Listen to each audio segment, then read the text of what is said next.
Welcome to दयास class. इस class के अंतर्गत यहाँ पे हम आपको प्राचीन इतिहास एस के पांडे का ये पार्ट 1 होगा। आइए इसको शुरू करते हैं। ये आपको प्रथम संस्कृत कुछ मूलभूत बातें हैं जो हम यहाँ पर देखते हैं। टॉमस अल्वा एडिसन ने कहा था सफलता में 1% योगदान प्रतिभा का होता है, शेष 99% श्रम का होता है। प्रतियोगितात्मक परीक्षाओं में श्रम की महत्ता निर्बाध रूप से प्रमाणित है। प्रत्येक गंभीर प्रतियोगी परिश्रम में कोई कमी नहीं करता, फिर भी सफलता उससे दूर भागती रहती है। इसका अर्थ यही है कि कहीं न कहीं कोई न कोई त्रुटि अवश्यमय हो रही है। यह त्रुटि सही दिशा में युक्ति युक्त तकनीक के बिना केवल परिश्रम में लगे रहना है। अब यहाँ पर देखिए,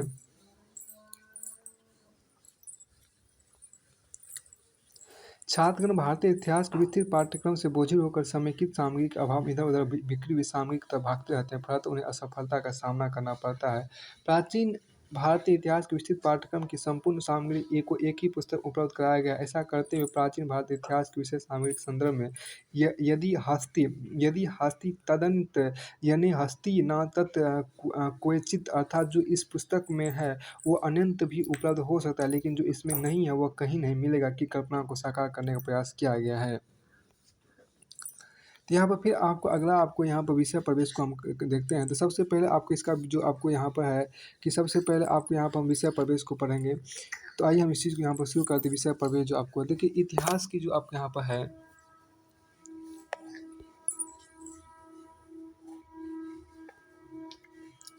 देखिए इतिहास 3 शब्द इति प्लस ह प्लस हाथ से मिलकर बना है, जिसका अर्थ ऐसा निश्चित रूप से हुआ। इस प्रकार इतिहास अतीत को जानने का एक साधन है। किसी राष्ट्र या समाज के इतिहास के अध्ययन के द्वारा हम उस राष्ट्र या समाज के अतीत को जान सकते हैं। किसी राष्ट्र या समाज के इतिहास के द्वारा हम उस राष्ट्र या समाज के अतीत को जान सकते हैं। यहाँ अतीत से हमारा तात्पर्य उस राष्ट्र की संस्कृति से की जाती है। सांस्कृतिक अंतर्गत मानव के समस्त क्रियाकलाप आते हैं, जबकि सभ्यता के अंतर्गत उसके भौतिक पहलू पर जोर दिया जाता है। प्राचीन काल में भारत के विशाल उपमहाद्वीप को भारतवर्ष अर्थात भारतों की भूमि के नाम से जाना जाता है।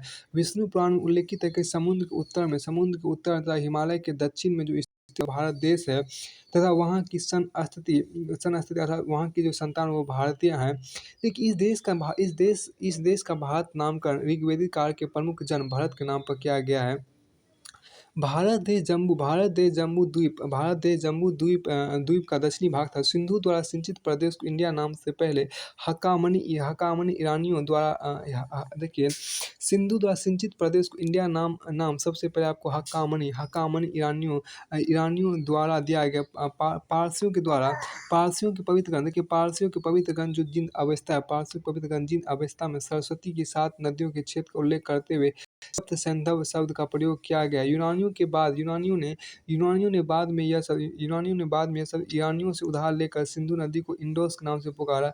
यूरानियों ने बाद में यह शब्द ईरानियों से उधार लेकर सिंधु नदी को इंडोस के नाम से पुकारा है। ईरानियों या पारसियों की पुस्तक मेहरे यास्त और यासना। तो ईरानियों या पारसियों की पुस्तक मेहरे यास्त और यासना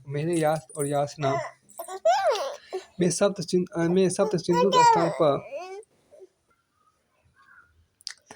ईरानियों या पारसियों की पुस्तक मेहरे यास्त और यासना में सप्त सिंधु के स्थान पर हप्त हिंदू का उल्लेख मिलता है। इससे पता चलता है कि ईरानियों स्व के स्थान पर ह का प्रयोग करते थे। इन्हीं पुस्तकों में बाद में हिंदू के स्थान पर हिंदू शब्द का प्रयोग मिलता है। देखिए, जिससे पता चलता है कि इस शब्द का विस्तार इंडस के क्षेत्र के आगे के प्रदेश तक था। प्रसिद्ध यूनानी इतिहासकार हेरोडोटस ने इंडोस शब्द का प्रयोग पर्शियन साम्राज्य की छत्रपति के लिए के लेखकों द्वारा इस शब्द को समूचे देश ईसा की प्रथम शताब्दी में चीन में इस का प्रवेश होने पर भारत के लिए आपको तिएनचु अथवा चुआंतू शब्द का प्रयोग किया। लेकिन हुएन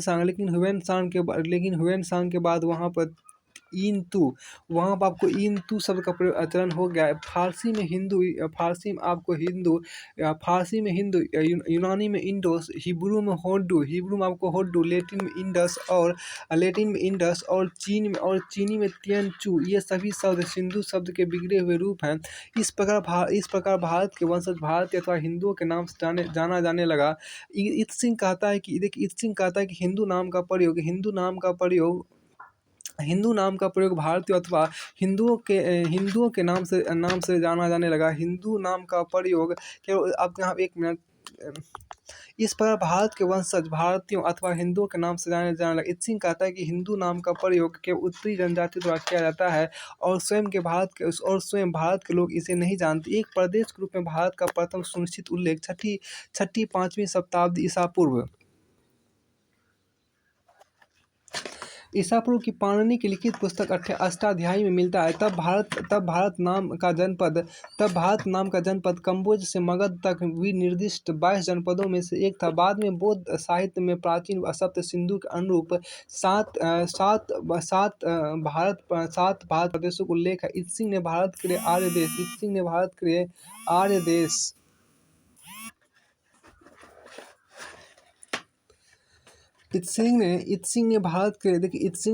आर्य देश और ब्रह्मराष्ट्र जिसे कहते हैं ब्रह्मराष्ट्र।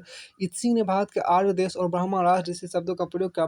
पतंजलि के समय में 150 ईसा पूर्व में आर्यावर्त शब्द का उल्लेख मिलता है। पुराणों में भारतवर्ष शब्द की परिभाषा इस प्रकार की गई है: वह देश जो समुद्र अर्थात हिंद महासागर के उत्तर में और बर्फीले पर्वतों मतलब हिमालय के दक्षिण में स्थित है, जहाँ पर 7 मुख्य पर्वत श्रृंखला अर्थात महेंद्र, मलय, सही, सुक्ति,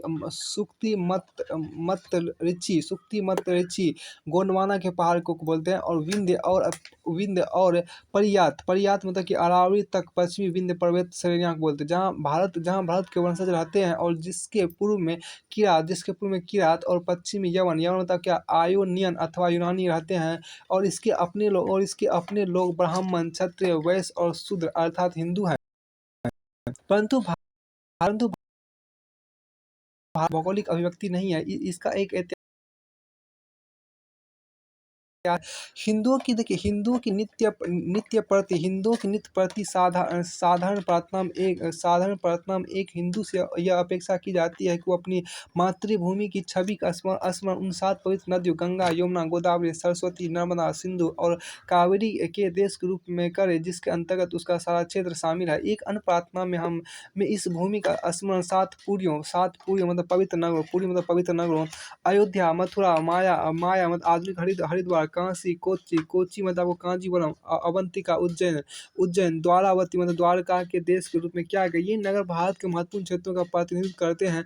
शंकराचार्य ने देश की एकता को प्रोत्साहित करने के उद्देश्य से देश के 4 छोरों पर 4 मठ स्थापित किए थे। उत्तर में हिमालय में बद्री केदार के निकट ज्योतिर्मठ, पश्चिम में द्वारिका में शारदा मठ, पूर्व में पुरी में गोवर्धन मठ और मैसूर में श्रृंगेरी मठ। इस प्रकार हिंदू संस्कृति में संप्रदाय अथवा पंथ राष्ट्रता के सहायक हैं। विरोधी ने भागवत पुराण और मनुस्मृति जैसे धार्मिक ग्रंथों में देशभक्ति की भावना से ओतप्रोत अंश पाए जाते हैं।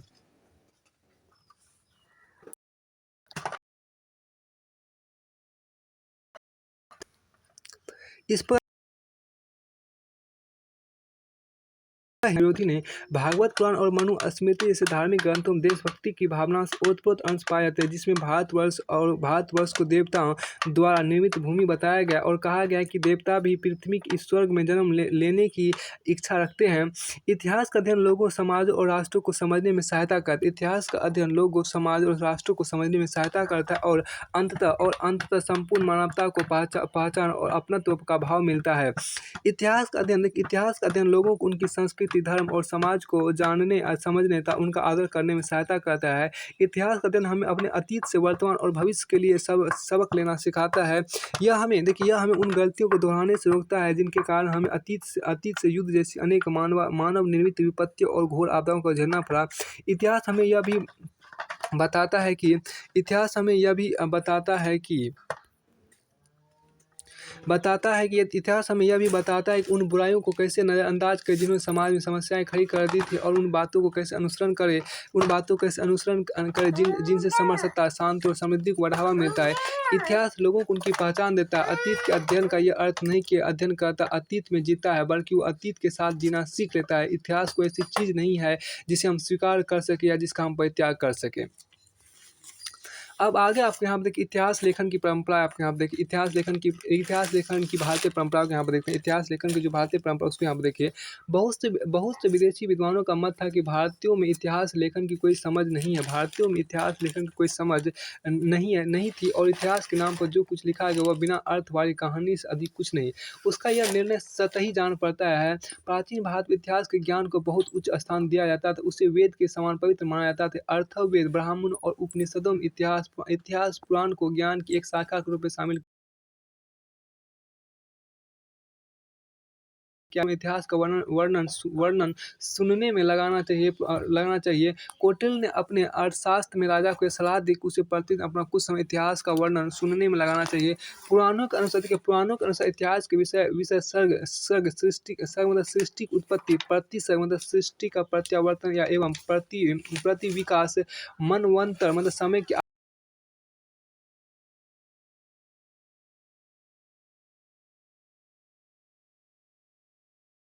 अब जीवन यहाँ भारत का देखिए, भारत का पौराणिक साहित्य बड़ा विशाल है। 18 मुख्य पुराण है, 18 उपपुराण, 18 मुख्य पुराण भी हैं, 18 उपपुराण भी हैं, और अनेक अन्य ग्रंथ भी है।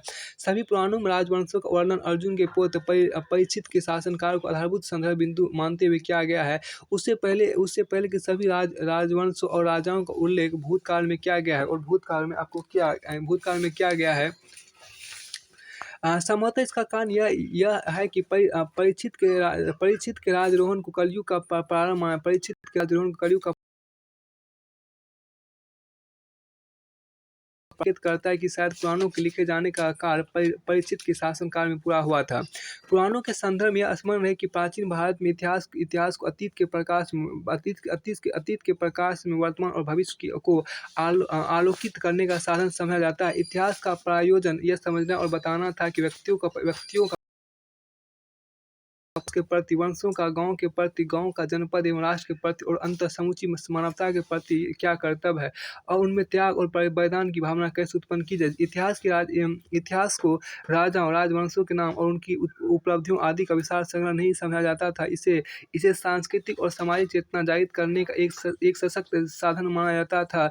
शायद इसलिए वर्षा ऋतु में और त्योहारों एवं पदों के अवसर पर प्रत्येक गाँव और नगर में पुराणों का वाचन और श्रवण वार्षिक समारोह का एक आवश्यक अंग था, जो हो सकता है कि पुराण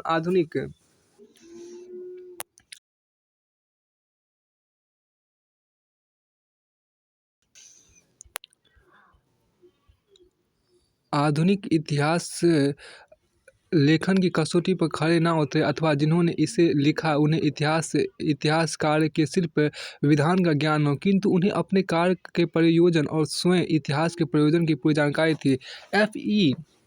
गॉर्जिटर और H.C. राय चौधरी जैसे इतिहासकारों ने पुराणों में वर्णित विभिन्न राजवंशों के वंशावलियों के आधार पर इतिहास लिखने की कोशिश की है। यूनानी इतिहासकार मेगास्थनीज ने उन 153 राजाओं की सूची का अस्तित्व होने की पुष्टि की है, जो तब तक बीते 6053 वर्षों में हुए थे। कलहन की राजतरंगिणी को पहली वास्तविक ऐतिहासिक पुस्तक माना जाता है। इसमें 12वीं शताब्दी तक उत्तर भारत का राजनीतिक इतिहास वर्णित है। कलहन के विवरण से पता चलता है कि प्राचीन भारत में विलुप्त था विस्मृत इतिहास को पुनर्जीवित करने की कुछ आधुनिक विधियों से भी परिचित थे। वह लिखता है कि वही गुणगान कवि प्रशंसा का अधिकारी है, जो राग द्वेष से मुक्त होकर एकमात्र तथ्यों के निरूपण में ही अपनी भाषा का प्रयोग करता है। वह हमें बताता है कि इतिहासकार का धर्म मात्र ज्ञात घटनाओं में नई घटनाओं को जोड़ना नहीं होता, अपितु सच्चा इतिहासकार प्राचीन अभिलेखों तथा सिक्कों का अध्ययन करके विलुप्त शासकों तथा उनकी विजयों की पुनर्खोज करता है। कलहन का यह कथन भारतीयों में इतिहास बुद्धि का सरल प्रमाण प्रस्तुत करता है। 7वीं सदी के चीनी यात्री ह्वेन-सांग ने लिखा है कि भारत के प्रत्येक प्रांत में घटनाओं का वर्णन लिखने के लिए कर्मचारी नियुक्त किए गए थे। 7वीं सदी के चीनी यात्री ह्वेन-सांग ने लिखा है कि भारत के प्रत्येक प्रांत में घटनाओं का वर्णन लिखने के लिए कर्मचारी नियुक्त किए गए थे। अब देखिए प्रारंभिक विदेशी, यहाँ पर देखिए प्राचीन भारत का इतिहास लिखने में सबसे पहला प्रयास यूनानी लेखकों द्वारा किया गया। इनमें सर्वाधिक उल्लेखनीय आपको Herodotus, Nearchus, Megasthenes, Plutarch, Arrian, Strabo, Pliny और टॉलमी। लेकिन मेगास्थनीज को छोड़कर इन सभी ने भारतीय इतिहास में सही अर्थों में केवल सीमांतिक रूप से स्पर्श किया। उनका सरोकार अधिकांशतः भारत के उत्तर पश्चिम भाग और प्रधानतः उन क्षेत्रों से ही रहा जो फारस और यूनान के छत्रकों के राज्यों के भाग थे, अथवा जहाँ सिकंदर का अभियान हुआ था। मेगास्थनीज अपनी इंडिका नामक पुस्तक में विस्तार पूर्वक लिखा है, लेकिन यह पुस्तक आज हमें उपलब्ध नहीं है। अपितु इसके अंश डायोडोरस, स्ट्रैबो और एरियन के लेखों में शामिल अनेक उदाहरणों में मिलता है। इतिहास लेखन का दूसरा महत्वपूर्ण चरण अल-बरूनी से शुरू होता है, जिनका जन्म 973 ईस्वी में मध्य एशिया में खीवा में हुआ और जिसकी मृत्यु 148 ईस्वी में गजनी में हुई थी। देखिए अल-बरूनी ने संस्कृत भाषा का अध्ययन किया और भारतीय स्रोतों का सही ज्ञान प्राप्त करने की कोशिश की। उसके अध्ययन का क्षेत्र काफ़ी विस्तृत दर्शन, धर्म, संस्कृत और समाज से लेकर विज्ञान, साहित्य, कला और चिकित्सा तक है। उसकी पुस्तक तहकीक-ए-हिंद या किताब-उल-हिंद को काफ़ी हद तक वस्तुपरक माना जाता है, परंतु कभी-कभी वह भी अपना क्षोभ व्यक्त करते हुए कहते हैं कि हिंदू यह सोचते हैं कि उनके देश के जैसा अन्य कोई देश नहीं है, उनके राष्ट्र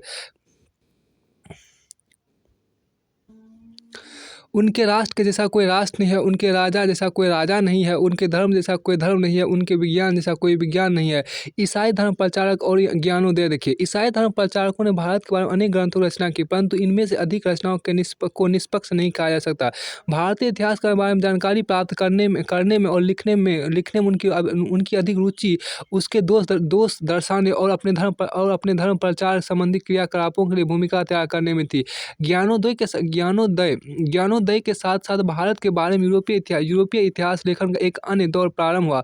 जॉन हालहेड और अलेक्जेंडर डल ने जो सभी ब्रिटिश ईस्ट इंडिया कंपनी से जुड़े थे, भारतीय इतिहास और संस्कृति के बारे में लिखा और प्राचीन संसार में भारतीय श्रेष्ठता सिद्ध की। उन्होंने पौराणिक सूत्रों के आधार पर मानव जाति के अति प्राचीन होने का वर्णन किया। हॉलवेर ने लिखा कि हिंदू ग्रंथों में ईसाई ग्रंथों में उद्घाटित सत्य से कहीं अधिक श्रेष्ठ सत्य का उद्घाटन किया गया और हार्वेल ने लिखा है कि हिंदू ग्रंथों में ईसाई ग्रंथों में उद्घाटित सत्य से कहीं अधिक श्रेष्ठ सत्य का उद्घाटन किया गया है और उन्होंने ओल्ड टेस्टामेंट में वर्णित बाढ़ आने के समय को उससे कहीं पहले का माना है। हॉलवेल ने यह भी लिखा है कि मिस्रवासियों, यूनानियों और रोमनों को मिथक विद्या और सृष्टि मीमांसा ब्राह्मणों के सिद्धांत से उधार ली गई है। हॉलहेड ने भी भारतीय इतिहास, धर्म, पौराणिक कथाओं आदि के विभिन्न पहलुओं की आलोचनात्मक ढंग से जांच की थी। उसके चार युगों में विभाजित मानव इतिहास की विशाल अवधियों के बारे में चर्चा की और यह निष्कर्ष निकाला कि मानव उत्पत्ति से लेकर उसके विकास तक का इतिहास मात्र कुछ हजार वर्षों में समेटा नहीं जा सकता। 17वीं और 18वीं शताब्दी के यूरोप में रचित साहित्य के विशाल परिमाण के आधार पर बहुत से विद्वानों और बुद्धिजीवियों ने, जिन्होंने कभी भारत देखा भी नहीं था, भारत के बारे में लिख डाला। महान बुद्धिजीवी और राजनीति विशारद पोल्टेयर ने भारत को धर्म के सबसे प्राचीन और विशुद्ध रूप की वासभूमि और विश्व की सभ्यता की शैशव स्थली माना था। उसने भारतीयों का वर्णन करते हुए कहा था कि अपने अंकों बैकगैमन अर्थात पासे का खेल, शतरंज के खेल, रेखागणित के अपने प्रथम सिद्धांत तो अपनी कथा कहानियों के लिए जो हमारी अपनी बन चुकी है, हम भारतीय लोगों के ऋणी हैं। उसने आगे लिखा था कि संक्षेप में मेरी यह मान्यता है कि हमारी प्रत्येक चीज़ खगोल खगोल विद्या, ज्योतिष विद्या, आत्मविद्या, तत्व मीमांसा आदि गंगा के तट से आई है। फ्रांसीसी प्रकृति वैज्ञानिक और यात्री पियर दी सोनेरेत का विश्वास था कि सारा ज्ञान भारत से आया है, जिसे वह सभ्यताओं की जन्मभूमि मानता था। 1807 में प्रसिद्ध दार्शनिक सेलिंग ने लिखा था कि वास्तव में यूरोप एक ठूठ वास्तव में यूरोप एक ठूठ मतलब अनुपजाऊ तने के अलावा और क्या है, जो अपनी हर चीज़ के लिए प्राच्य पेद बंदों का ऋणी है। प्रख्यात दार्शनिक इमैनुअल कांट ने भी प्राचीन भारतीय संस्कृति और सभ्यता की महानता को स्वीकार किया था। उन्होंने लिखा था कि उनके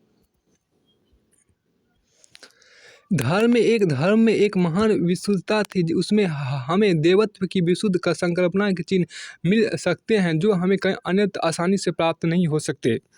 अब यहाँ पर देखिए साम्राज्यवादी इतिहास लेखन को पढ़ते, अगला टॉपिक यहाँ पर आपको है साम्राज्यवादी इतिहास लेखन। देखिए भारत में विलियम जोन्स द्वारा बंगाल में 1784 में एशियाटिक सोसाइटी की स्थापना के बाद भारतीय इतिहास को अपने तरीके से लिखने का प्रयास किया गया।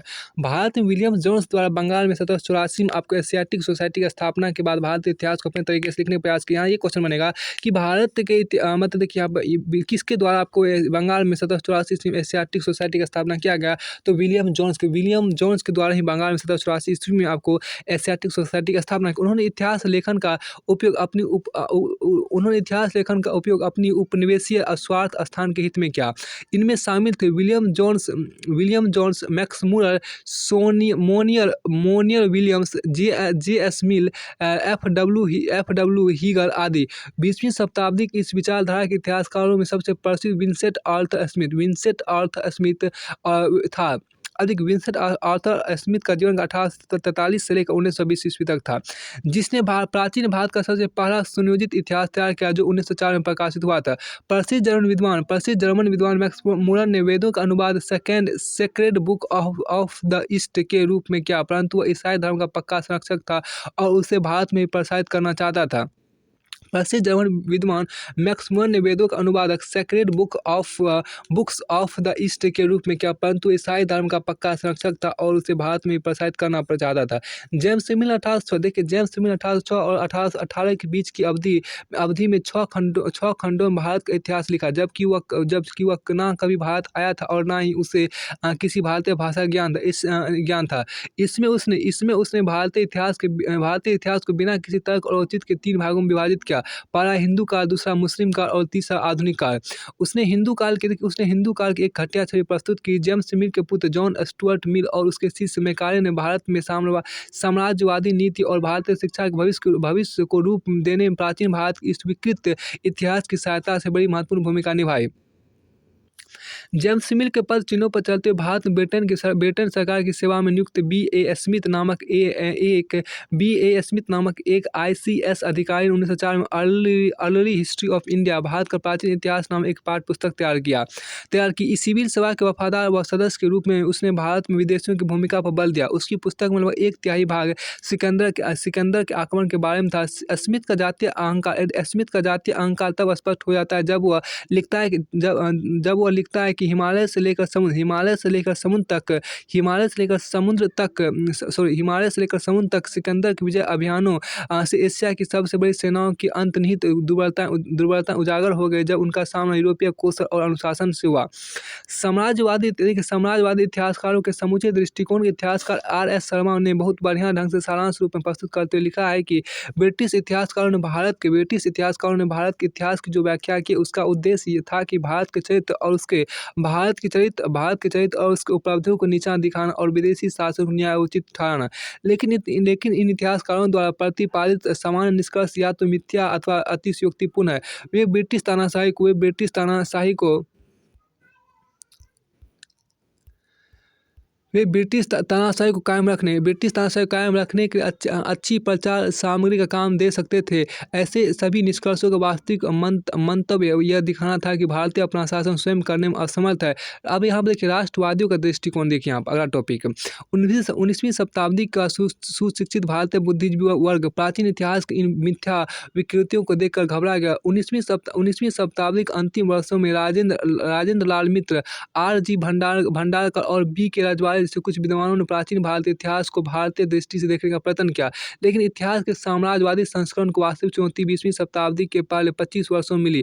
इस काल के सर्वाधिक उल्लेखनीय इतिहासकार D.R. भंडारकर, H.C. राय चौधरी, R.C. मजूमदार, P.V. काने, A.S.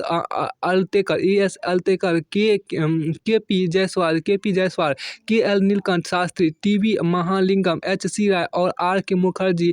D.R. भंडारकर ने पुरालेखों और सिक्कों के साक्ष्य के आधार पर प्राचीन भारत के इतिहास का पुनर्निर्माण किया। अशोक और प्राचीन राजव्यवस्था के बारे में उनकी पुस्तकों से उन अनेक भ्रांतियों का निवारण करने में सहायता मिली जो साम्राज्यवादी इतिहासकारों द्वारा उत्पन्न की गई थी।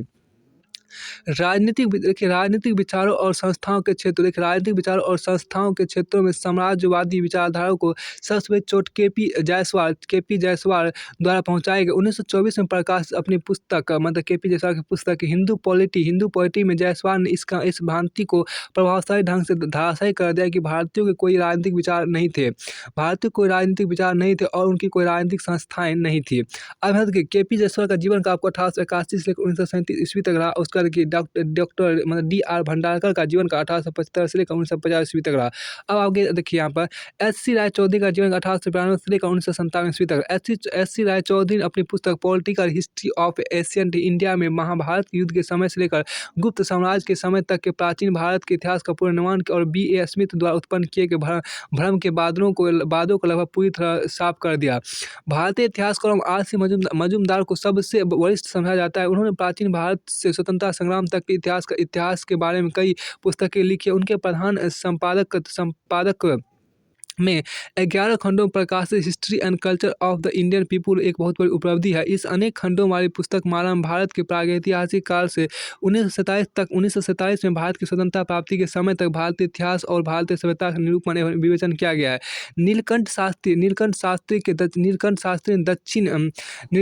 ने आपको दक्षिण भारत के इतिहास को समझने में भारी योगदान दिया है। उन्होंने ए हिस्ट्री ऑफ एंशियंट इंडिया और ए हिस्ट्री ऑफ साउथ इंडिया जैसी प्रसिद्ध पुस्तकें लिखी। इस प्रकार आर के मुखर्जी ने हिंदू सिविलाइजेशन, चंद्रगुप्त मौर्य, अशोक और फंडामेंटल यूनिटी ऑफ इंडिया जैसे उत्कृष्ट पुस्तकें लिखी। पीवी काने संस्कृत के एक महान विद्वान थे। उनकी महान कृति हिस्ट्री ऑफ धर्मशाला जिसके 5 खंड और 6000 से अधिक पृष्ठ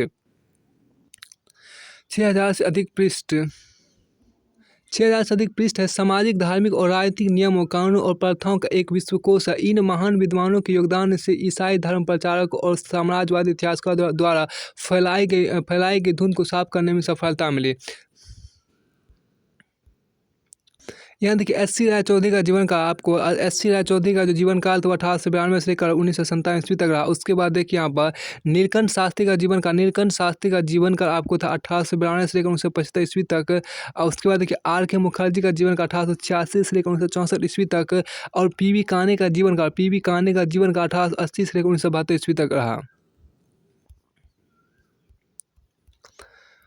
अब यहाँ पर अगला आपको है इतिहास की मार्क्सवादी विचारधारा को यहाँ पर देखते हैं। इतिहास की मार्क्सवादी विचारधारा उसको पढ़ते हैं यहाँ पर।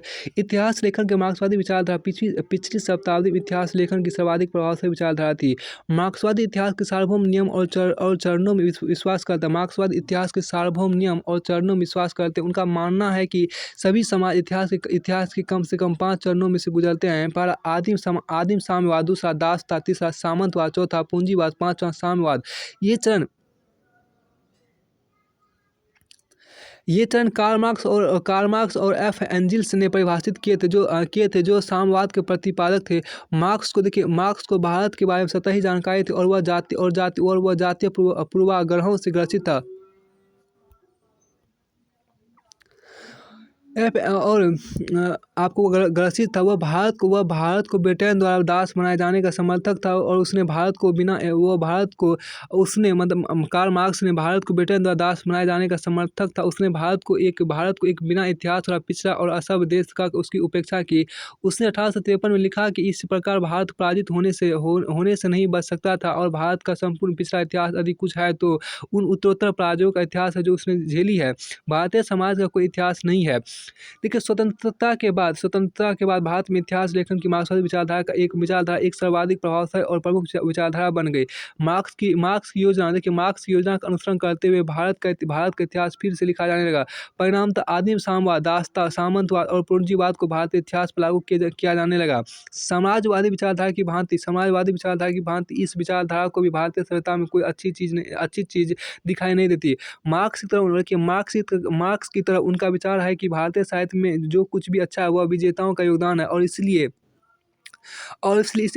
इस विचारधारा के अनुसार कुषाण काल भारतीय इतिहास का स्वर्णिम काल है। सातवाहन अथवा गुप्त काल नहीं।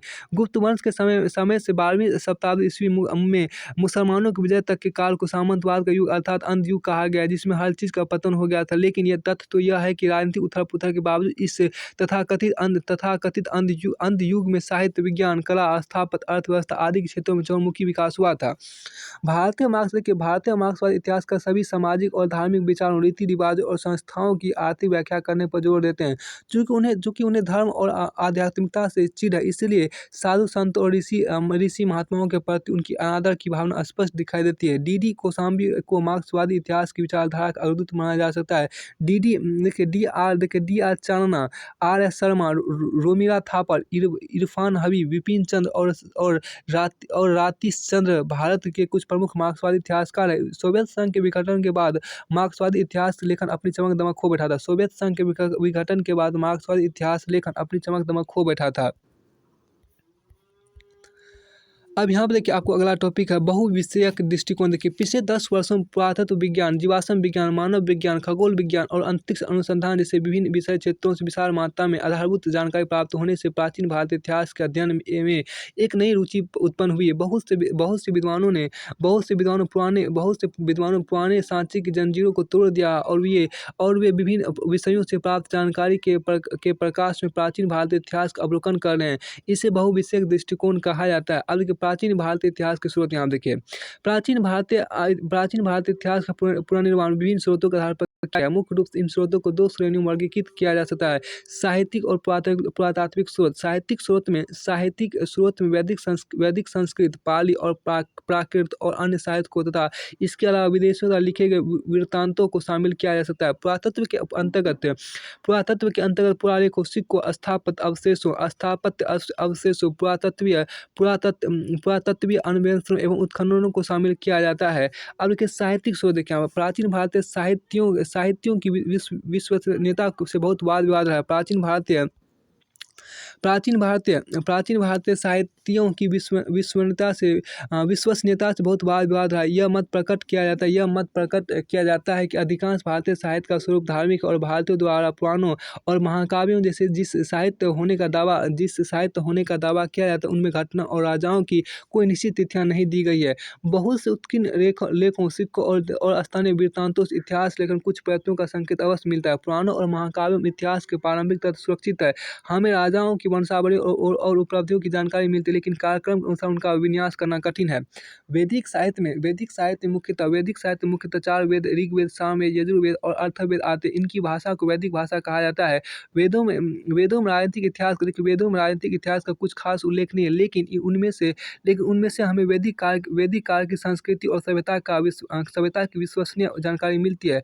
वेदों को ठीक ढंग से समझने के लिए वेदांगों की रचना की गई। इनकी संख्या 6 है। ये आपको 6 वेदांग इस प्रकार। पहला वेदांग को शिक्षा जिसको बोलते हैं स्वर विज्ञान। दूसरा आपको कल्प वेदांग है जिसको हम बोलते हैं कर्मकांड। और वेदांग कर्मकांड व्याकरण जिसे बोलते हैं। निरुक्त जिसको बोलते हैं छंद और ज्योतिष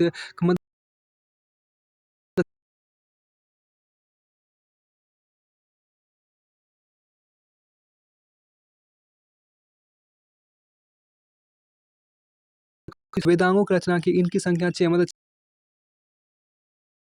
6 वेदांगों की रचना की और इनकी संख्या 6 है। पर आपको ऐसे और तीसरा आपको यहाँ पर है,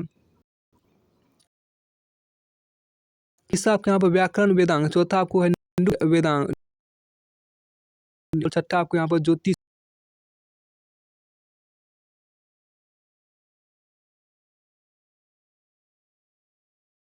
होते हैं। और निरुक्त निरुक्त निरुक्त वेदांग को ही बोलते हैं व्युत्पत्ति विज्ञान बोलते हैं, और ज्योतिष वेदांग को बोलते हैं खगोल विज्ञान बोलते हैं। अब यहाँ देखिए कि संस्कृत के महान व्याकरण पाणिनि के अष्टाध्याय में कुल 8 अध्याय, संस्कृत के महान व्याकरण पाणिनि के अष्टाध्याय में कुल 8 अध्याय है। सूत्रों में देखिए, सूत्रों में लिखने की उत्कृष्ट कला, सूत्रों में लिखने की उत्कृष्ट कला कला चरम परिणति है। सूत्रों में लिखने की उत्कृष्ट कला चरम परिणति है, चरम परिणति है, जिसमें प्रत्येक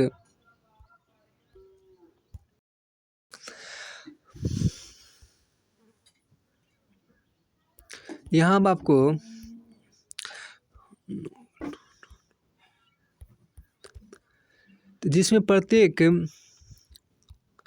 जिसमें प्रत्येक अध्याय बड़े सुनिश्चित रूप से परस्पर गुथा हुआ है। वेदों के अलावा ब्राह्मणों, आरण्यकों और उपनिषदों को भी वैदिक साहित्य में शामिल किया जाता है, अतः इन्हें उत्तर वैदिक साहित्य कहा जाता है। ब्राह्मण ग्रंथों वैदिक कर्मकांड का विस्तार पूर्वक निरूपण किया गया है। आरण्य ग्रंथों और उपनिषदों में विभिन्न आध्यात्मिक और दार्शनिक समस्याओं के बारे में चर्चाएं की गई है। पुराण, जिनकी संख्या 18 है, आपको मुख्यतः ऐतिहासिक विवरण है। ऐतिहासिक अध्ययन की 5 शाखाएं पुराणों की विषय वस्तु है। ये आपको पहला देखिए, सर्ग सृष्टि उत्पत्ति, दूसरा प्रतिसर्ग मतलब सृष्टि का प्रत्यावर्तन एवं प्रतिविकास, तीसरा मनवंतर और ऋषियों की वंशावली, पांचवा आपको वंश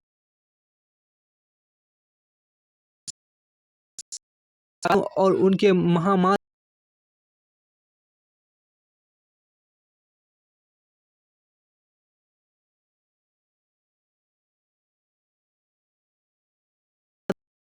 जैन साहित्य अधिकांश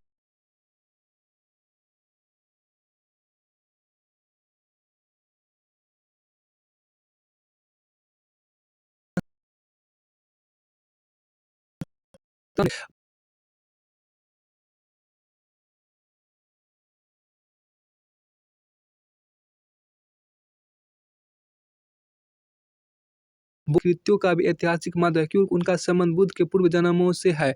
ऐसी 550 से अधिक कथाएं आपको धर्मसूत्र स्मृतियों में सर्वसाधारण और शासकों के लिए नियम और विनियम आधारित है। इन्हें प्राचीन भारतीय राजव्यवस्था और समाज के संविधान एवं विधि पुस्तकों का नाम दिया जा सकता है। इन्हें धर्मशास्त्र भी कहा जा सकता है। इनका संकलन 600 ईसा पूर्व से 200 ईसा पूर्व के बीच किया गया। इन्हें मनु स्मृति और याज्ञवल्क्य स्मृति सर्वाधिक प्राचीन, और इनमें मनु स्मृति और याज्ञवल्क्य स्मृति सर्वाधिक प्राचीन और प्रसिद्ध है। कौटिल्य का अर्थशास्त्र, जो राजतंत्र से संबंधित ग्रंथ है, अध्यायों अधिकरण मतलब अध्याय आपको होता है, मतलब ये अर्थशास्त्र वो आपको 15 अध्यायों में या अधिकरणों में विभाजित है। विभिन्न अध्याय राजव्यवस्था, अर्थव्यवस्था और समाज के विभिन्न विषयों के बारे में है।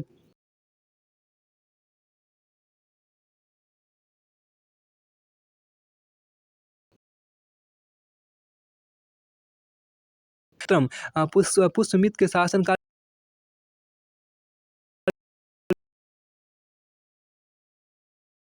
कन्नौज के राजा यशोवर्मन के कारनामों पर आधारित गोवढ़ो नामक पुस्तक लिखी। अब देखिए, वाकपति ने कन्नौज के जो राजा यशोवर्मन के कारनामों पर आधारित गोवढ़ो नामक पुस्तक लिखी। इसी प्रकार विल्हन द्वारा रचित विक्रमाक देव चरित्र, इसी प्रकार आपको विल्हन द्वारा रचित विक्रमादेव चरित्र में उत्तरवर्ती चालुक्य राजा विक्रमादित्य षष्ठ के विजय का वर्णन है। अब यहाँ देखिए, इसी प्रकार विल्हन द्वारा रचित विक्रमादेव चरित्र में उत्तरवर्ती चालुक्य राजा विक्रमादित्य षष्ठ के विजय का वर्णन है। विभिन्न राजाओं के जीवन के आधार पर लिखी गई कुछ अन्य रचनाएं, जयसिंह का कुमार पाल चरित्र, हेमचंद का कुमार पाल चरित्र अथवा द्वाश्रम महाकाव्य, हेमचंद का कुमार पाल चरित्र अथवा द्वाश्रय महाकाव्य, न्यायचंद का हम्मीर न्यायचंद का हम्मीर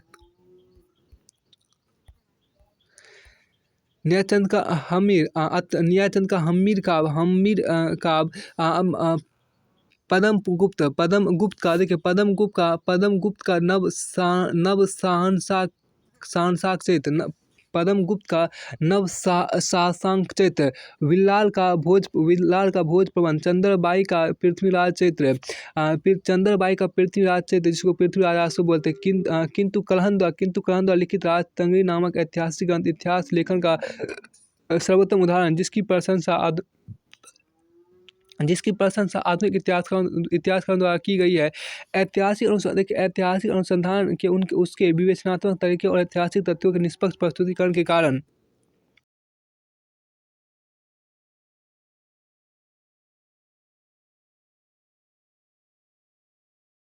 राज्यों चोल और पांडे की सांस्कृतिक जानकारी मिलती है। इस साहित्य की कविताओं की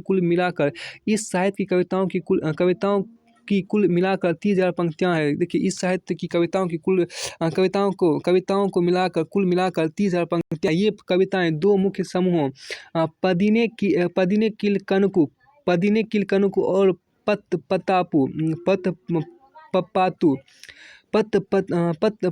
में विभाजित है। इस साहित्य से लगभग 500 ईसा पूर्व से 500 ईस्वी तक की घटनाओं का विवरण प्राप्त। एक बार फिर से यहाँ देखिए, ये जो आपको देखिए, चूंकि इस संगम साहित्य में से हमें दक्षिण के 3 राज्यों चेर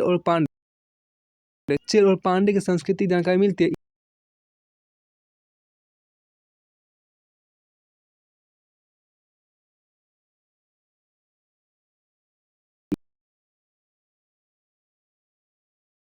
से 500 ईस्वी तक की घटनाओं का विवरण प्राप्त है। आप किसी का है क्या कि विदेशी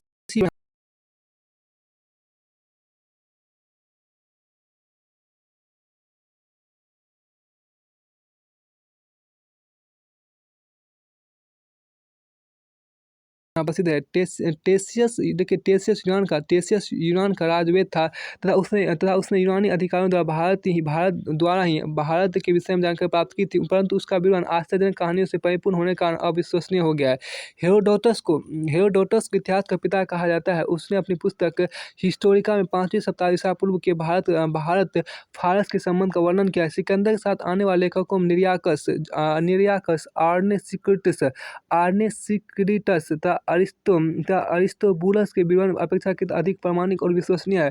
सिकंदर के पश्चात के लेखकों में 3 राजदूतों मेगास्थनीज, डायमेकस और डायनोसियस के नाम उल्लेखनीय है, जो यूनानी शासकों द्वारा मौर्य दरबार में भेजे गए। इसमें मेगास्थनीज सर्वाधिक प्रसिद्ध है। वह सेल्यूकस निकोटर का राजदूत था तथा चंद्रगुप्त मौर्य के दरबार में आया था।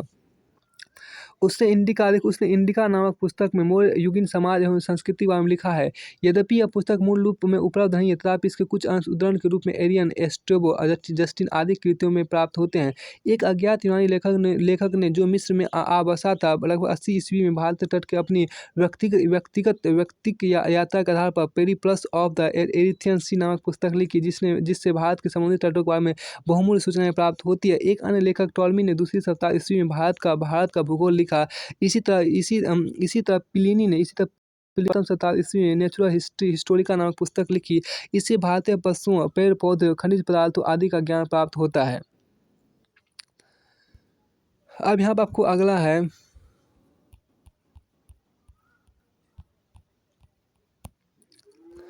कि आपको देखिए, चीनी यात्री समय पर भारत आते रहे। वे यहाँ बौद्ध तीर्थों का दर्शन करने या बौद्ध धर्म का अध्ययन करने आए थे। इससे उनके विवरणों का झुकाव कुछ हद तक बौद्ध धर्म की तरफ है। इन चीनी यात्रियों में 4 के नाम विशेष रूप से प्रसिद्ध है। पहला फाहियान, दूसरा सुंगयुन, तीसरा हुएन सांग, चौथा इत्सिंग। फाहियान जो था आपको चंद्रगुप्त विक्रमादित्य के दरबार में 375 से 415 ईस्वी के बीच में आया था। फाहियान जो था वो चंद्रगुप्त विक्रमादित्य के दरबार में काफी महत्वपूर्ण है। फाहियान आपको चंद्रगुप्त विक्रमादित्य के दरबार में 375 से 415 ईस्वी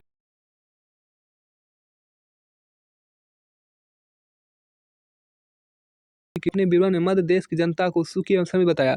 सुंग्यू, देखिए सुंग्यू आपको 518 ईस्वी में भारत आया। सुंग्यू 518 ईस्वी में भारत आया और अपने 3 वर्षों की यात्रा में बौद्ध ग्रंथों की प्रतियां एकत्रित की। देखिए चीनी यात्रियों में सर्वाधिक महत्व ह्वेनसांग अथवा युआन चांग का जो हर्ष के समय में 1629 ईस्वी में भारत आया था। वह यहाँ लगभग 16 वर्षों तक रहा और उसका यात्रा वृत्तांत सी यू की नाम से प्रसिद्ध है, जिसमें 138 देशों का विवरण प्राप्त होता है। इससे हर्ष का भारत के समाज, धर्म तथा राजनीति पर प्रकाश पड़ता है। उसके मित्र विली ने ह्वेनसांग की जीवनी लिखी, जो हर्षकालीन भारत की दशा के ज्ञान के लिए महत्वपूर्ण है।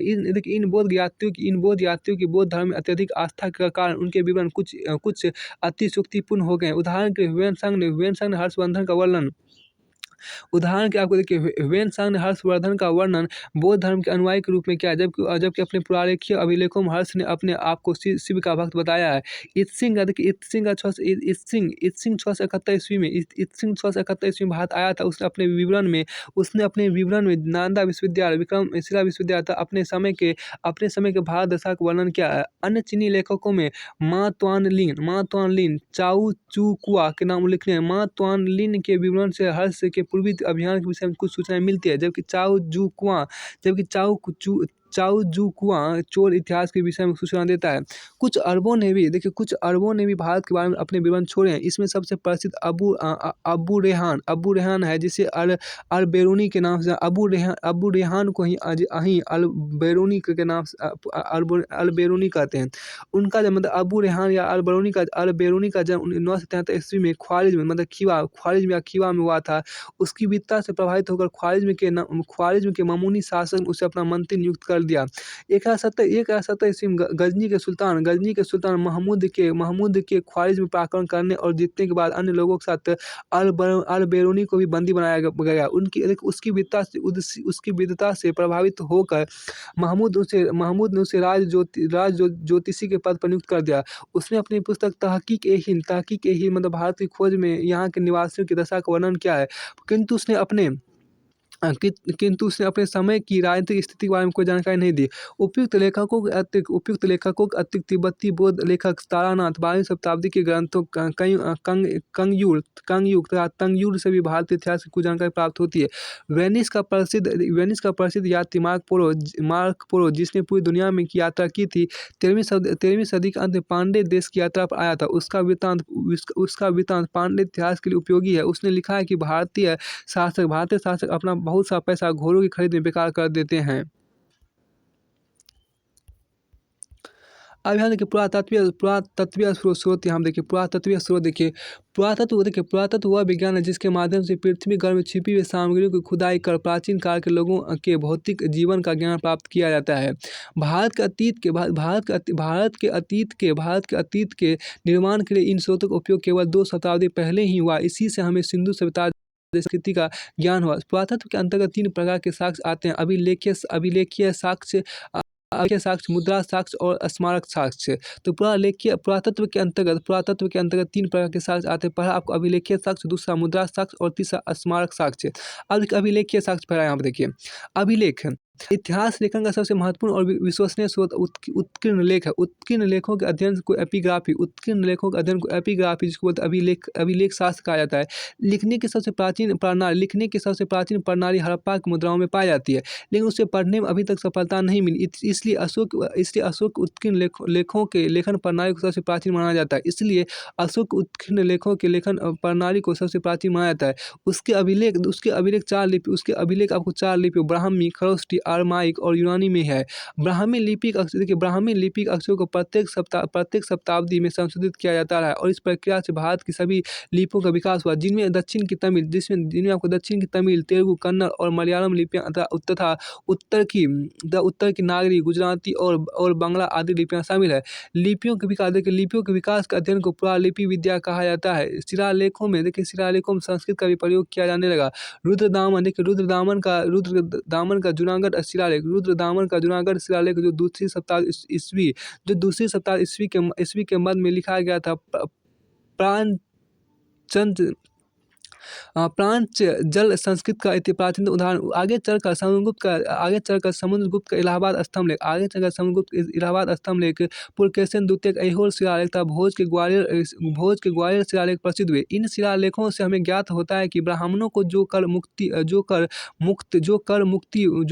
भूमि प्रदान की जाती थी उन्हें अग्रहार कहा जाता है। इन शिलालेखों से हमें ज्ञात होता है कि ब्राह्मणों को जो कर मुक्त भूमि प्रदान की जाती थी उन्हें अग्रहार कहा जाता था। अब यहाँ पे फिर से देखिए, आगे चलकर समुद्रगुप्त का इलाहाबाद स्तंभ लेख, पुलकेशिन द्वितीय का ऐहोल शिलालेख। देखिए, समुद्रगुप्त का इलाहाबाद स्तंभ लेख, पुलकेशिन द्वितीय का ऐहोल शिलालेख तथा भोज के ग्वालियर शिलालेख प्रसिद्ध हुए।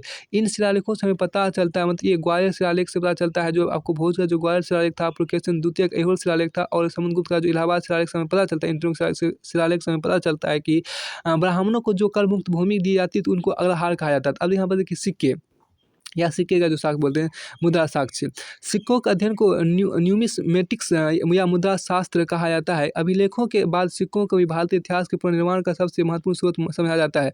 भारत के प्राचीनतम सिक्कों को जो 5वीं अथवा 6ठी शताब्दी ईसा पूर्व के हैं, पंचमार्क अथवा देखिए पंचमार्क अथवा आहत सिक्के कहा जाता है। ये अधिकांश चांदी के हैं, परंतु कुछ तांबे के भी आहत सिक्के प्राप्त हुए हैं। इन्हें आहत इसलिए कहा जाता है क्योंकि इन पर अलग से ठप्पा मारकर विभिन्न प्रतीक या अंकित या पंच किए गए हैं। ऐसे सिक्के समूचे देश में तक्षशिला से मगध तक और मगध से मैसूर तथा दूर दक्षिण में भी मिले हैं।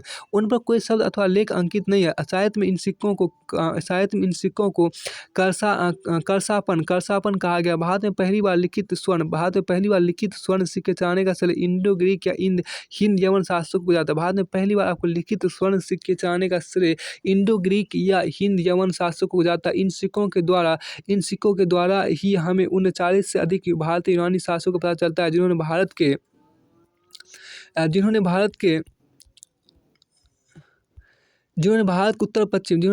के उत्तर पश्चिम के एक छोटे से क्षेत्र पर शासन किया था। कुषाण शासकों ने रोम शासकों की नकल पर शुद्ध स्वर्ण सिक्के चलाए। शुद्ध स्वर्ण के सिक्के चलाए। ये 124 ग्रेन के थे। कुषाणों ने ही आपको सर्वाधिक तांबे के सिक्के भी जारी किए। कुषाण शासक वीम कड फिशस के सिक्कों पर बैल के पार्श्व में खड़े शिव की आकृति अंकित है। इन सिक्कों पर अंकित लेख में राजा ने अपना उल्लेख महेश्वर अर्थात शिव के भक्त के रूप में किया है। कनिष्क, हुविक्स और वासुदेव आदि सभी के सिक्कों पर यही लेख अंकित है। कुषाणों के सिक्कों पर बहुत से फारसी और यूनानी देवी देवताओं के अलावा अनेक भारतीय देवी देवताओं की आकृति दर्शाई गई है। गुप्त वंश के राजाओं ने कुषाणों की परंपरा का ही अनुसरण किया। समुद्रगुप्त के सिक्कों पर उसे वीणा बजाते हुए दर्शाया गया है।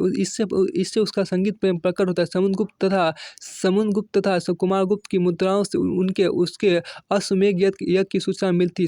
सातवाहन नरेश यज्ञश्री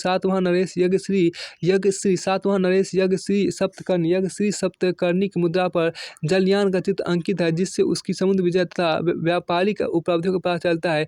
कनिष्क के सिक्कों से उसके बौद्ध धर्म में आस्था का पता चलता है। इसी प्रकार चंद्रगुप्त विक्रमादित्य की व्याध शैली की मुद्राओं से उसकी काठियावाड़ के शकों पर विजय की सूचना मिलती है। अब यहाँ देखिए अगला पुरातत्वीय स्मारक। अगला टॉपिक आपके यहाँ पर पुरातत्वीय स्मारक देखिए। इसके अंतर्गत प्राचीन इमारतें, मंदिर, मूर्तियाँ आदि आती है। इनसे विभिन्न युगों की सामाजिक, धार्मिक तथा आर्थिक परिस्थितियों का बोध होता है। हड़प्पा सभ्यता की खोज से भारतीय संस्कृति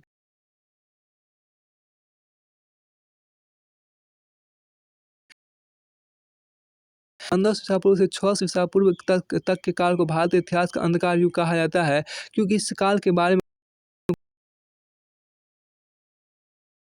पूर्व से लोहे का प्रयोग होने लगा था। पुरातत्वीय उत्खननों से बौद्ध काल के तक्षशिला, कौशाम्बी, काशी, अयोध्या, वैशाली, बोधगया आदि नगर प्रकाश में आए।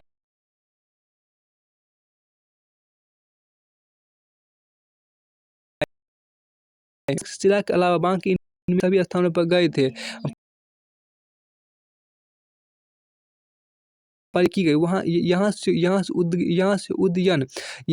उदयन उदयन का राजप्रसाद एवं घोषिता राम नामक विहार मिला है। इसी प्रकार दक्षिण भारत में पांडिचेरी के समीप अरिकमेडु नामक स्थान की खुदाई से रोमन सिक्के, द्वीप का टुकड़ा, बर्तन आदि मिले हैं, जिनसे पता चलता है कि ईसा की प्रारंभिक शताब्दियों में रोम तथा दक्षिण भारत के बीच घनिष्ठ व्यापारिक प्रबंध था। प्राग इत्यादि क्षेत्र में किए गए अनुसंधानों से पता चलता है कि इस उपमहाद्वीप में मानवीय गतिविधियां बहुत पहले अर्थात लगभग 20 लाख वर्ष पहले शुरू हो गई। कश्मीर और नर्मदा घाटियों में ऐसे औजार एवं अवशेष प्राप्त हुए हैं। इसके अलावा पुरातत्वीय खोजों से पता चला है कि भारत में शैल चित्रकला की परंपरा 12,000 वर्षों से भी अधिक पुरानी है। अब आगे यहाँ पर देखिए,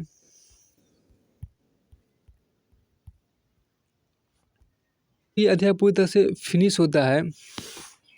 अध्याय 1 जो आपको जो इतिहास का जो विषय क्षेत्र था वो पूरी तरह से फिनिश होता है। इसका कुछ ऑब्जेक्टिव क्वेश्चन है, उसको देखते हैं। यहाँ आपको देखिए इसका आपको इस अध्याय का क्वेश्चन यहाँ पर ऑब्जेक्टिव है, हिंदू पॉलिटी के प्रसिद्ध लेखक कौन थे? हिंदू पॉलिटी के प्रसिद्ध लेखक आपको के.पी. जायसवाल थे। हिंदू पॉलिटी के प्रसिद्ध लेखक आपको के.पी. जायसवाल थे। अगला क्वेश्चन है कि भारतीय इतिहास को सांप्रदायिक आधार पर हिंदू काल, मुस्लिम काल एवं आधुनिक काल में विभाजित करने का कार्य किसने किया? तो आपको जेम्स मिल ने किया था। आगे 1904 ईस्वी में लिखित पुस्तक अर्ली हिस्ट्री ऑफ इंडिया का लेखक था। अर्ली हिस्ट्री ऑफ इंडिया का लेखक V.A. स्मिथ था। किस प्रसिद्ध विदेशी राजदूत ने, अगला क्वेश्चन, किस प्रसिद्ध विदेशी राजदूत उन 153 राजाओं की सूची का अस्तित्व में होने की पुष्टि की है जो तब तक बीते 6053 वर्षों में हुए थे? वो आपको मेगास्थनीज ने की है। किस विदेशी राजदूत ने उन 153 राजाओं की सूची के अस्तित्व में होने की पुष्टि की है जो तब तक बीते 6053 वर्षों में हुए थे? तो आपको मेगास्थनीज ने पुष्टि की है। आगे देखिए, अगला क्वेश्चन यहाँ पर है कि प्राचीन भारत की प्रथम वास्तविक ऐतिहासिक पुस्तक मानी जाती है। प्राचीन भारत की प्रथम वास्तविक ऐतिहासिक पुस्तक राजतरंगिणी को मानी जाती है। अगला क्वेश्चन है कि किस पुस्तक की तुलना मैकियावेली के प्रसिद्ध ग्रंथ द प्रिंस से की जाती है? उसकी आपको अर्थशास्त्र से की जाती है। किस पुस्तक की तुलना मैकियावेली के प्रसिद्ध ग्रंथ द प्रिंस से की जाती है? तो आपको अर्थशास्त्र पुस्तक की तुलना आपको मैकियावेली के प्रसिद्ध ग्रंथ द प्रिंस से की जाती है। अगला क्वेश्चन है प्राचीन भारत का सबसे पहला सुनियोजित इतिहास तैयार किया। प्राचीन भारत का सबसे पहला सुनियोजित इतिहास तैयार किया, किसने तैयार किया? तो V.A. स्मिथ ने तैयार किया था। प्राचीन भारत का सबसे पहला सुनियोजित इतिहास V.A. स्मिथ ने तैयार किया था। अगला क्वेश्चन है कि प्रसिद्ध पुस्तक political history of ancient India में महाभारत के युद्ध के समय से लेकर गुप्त साम्राज्य के समय तक का वर्णन है। इसका लेखक कौन था? इसका लेखक आपको H.C. रायचौधरी था। प्रसिद्ध पुस्तक political history of ancient question यहाँ पे प्रसिद्ध पुस्तक political history of ancient India में महाभारत के युद्ध के समय से लेकर गुप्त साम्राज्य तक के समय तक का वर्णन क्या है, किसने क्या है? इसका लेखक था आपको H.C. रायचौधरी ने था। H.C. रायचौधरी ने आपको political history of ancient India Mahabharata के युद्ध के समय से लेकर गुप्त साम्राज्य के समय तक का वर्णन किया। अगला आपका क्वेश्चन है ए हिस्ट्री ऑफ एशियंट इंडिया और ए हिस्ट्री ऑफ साउथ इंडिया ऐसी पुस्तकों के लेखक थे। वो लेखक थे आपको के.ए. नीलकंठ शास्त्री थे। ए हिस्ट्री ऑफ एशियंट इंडिया और ए हिस्ट्री ऑफ साउथ इंडिया ऐसी पुस्तकों के लेखक आपको के.ए. नीलकंठ शास्त्री थे। अगला यहाँ पर क्वेश्चन आपको यहाँ पर है 10 नंबर में कि आपको यहाँ पर अगला क्वेश्चन, हिंदू सिविलाइजेशन चंद्रगुप्त मौर्य, अशोक और फंडामेंटल यूनिटी ऑफ इंडिया के लेखक R.K. मुखर्जी थे। हिंदू सिविलाइजेशन चंद्रगुप्त मौर्य, अशोक और फंडामेंटल यूनिटी ऑफ इंडिया के लेखक R.K. मुखर्जी थे। अगला क्वेश्चन यहाँ पर हिस्ट्री ऑफ धर्म देखिए, हिस्ट्री ऑफ धर्मशास्त्र नामक महान कृति जो सामाजिक, धार्मिक और राजनीतिक नियमों, कानून और प्रथाओं का एक विश्वकोश है, के लेखक आपको P.V. काने थे। अगला क्वेश्चन यहाँ पर आपको है कि मार्क्सवादी विचारों का अग्रदूत माने जाते हैं। मार्क्सवादी विचारों का अग्रदूत आपको डी डी कोसामी माने जाते हैं। अगला क्वेश्चन यहाँ पर कि हेरोडोटस की जिसे इतिहास का पिता कहा जाता है, का पुस्तक का नाम क्या है? हेरोडोटस के पुस्तक का नाम क्या है? हिस्टोरिका जो आपको है हेरोडोटस जिसे इतिहास का पिता माना की पुस्तक का नाम को हिस्टोरिका है। आपके हेरोडोटस जिसे इतिहास का पिता माना जाता है की पुस्तक का नाम आपको हिस्टोरिका है। अब देखिए उत्कीर्ण लेखों के अध्ययन को एपिग्राफी या अभिलेख शास्त्र कहते हैं। अगला क्वेश्चन, प्राचीन भारत के इतिहास के अध्ययन के लिए सबसे महत्वपूर्ण स्रोत कौन है? प्राचीन भारत के इतिहास के अध्ययन के सबसे महत्वपूर्ण स्रोत आपको अभिलेख है। शिलालेख जो कि समकालीन दस्तावेज होता है। शिलालेख जो कि समकालीन दस्तावेज होता है, उसमें बाद में परिवर्तन किए जा सकते हैं। आपको ए नंबर ऑप्शन में। बी में कहता है प्रतिबिंबित नहीं होता है। सी कहता है पक्षपातपूर्ण होता है, बाद में परिवर्तन नहीं हो सकते। शिलालेख जो कि समकालीन दस्तावेज होता है, बाद में परिवर्तन नहीं हो सकते हैं, ये ऑप्शन होगा। तो शिलालेख जो कि समकालीन दस्तावेज होता है, बाद में परिवर्तन नहीं हो सकते। अगला क्वेश्चन यहाँ पर है कि सिंधु द्वारा सिंचित प्रदेश को इंडिया नाम सबसे पहले दिया गया, किसने दिया? तो आपको हक्का मनी ईरानी द्वारा।